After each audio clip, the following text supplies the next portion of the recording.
Okay. Isang magandang umaga po sa ating lahat. Narito po tayo sa taniman ng aking pinakamasipag na farmer sa Barangay Lusok, si Ate Maribec Rasiles. Good morning po, Ate Maribec. Good morning, ma'am. Okay po. Ate Maribec, ako po ay may mga konting katanungan tungkol po sa iyong mga pananim. Sige, ma'am. Oh. Ano naman po ang mga naitulong sa iyo ng pagsali niyo po sa Tanim Pag-asa?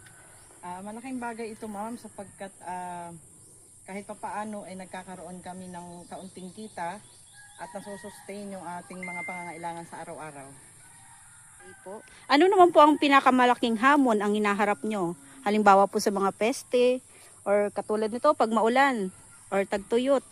Ayan po talaga ang malaking kalaban ng isang magsasaka ay ang tubig. Pag masyadong matubig ay hindi po gumaganda ang ating pananim sapagkat ito ay naninilaw at tuluyang namamatay kung hindi natin maagapan. So lalong-lalo na rin ang peste sapagkat ang peste ay naninira ng mga bunga, pati ang mga bakterya sa lupa ay kinakain yung mga ugat, mga langgam.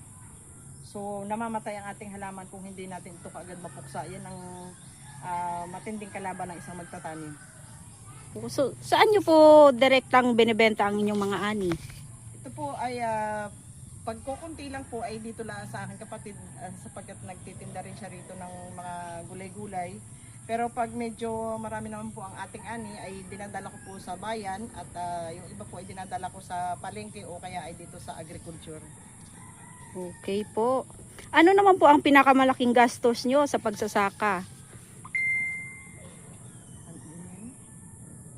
Ang atin pong malaking pinakagagastusan dito ay ang pamuksa ng peste at saka ang pag-aabuno.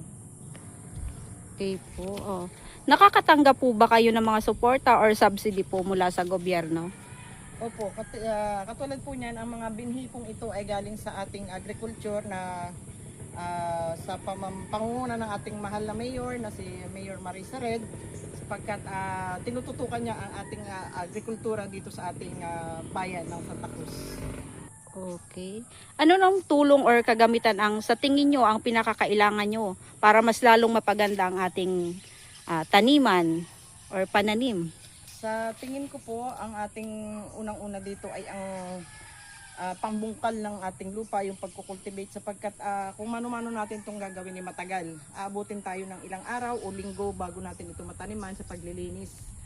Pero kung tayo ay may makinarya na kahit papaano ay magagamit sa ating taniman, ito mapapabilis at araw lang ang ating bibilangin para makatanim.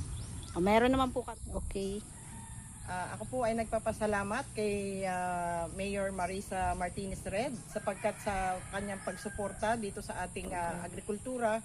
Marami siyang natutulungan sa pagtatanim ng halaman at ito'y malaking tulong o malaking bagay sapagkat nasusustentuhan nito kahit papaano ang mga pangangailangan ng ating pang-araw-araw sa buhay. Lalong-lalo na sa mga batang pumapasok, nagkakaroon tayo ng masustansyang pagkain na hinahain sa ating pamilya.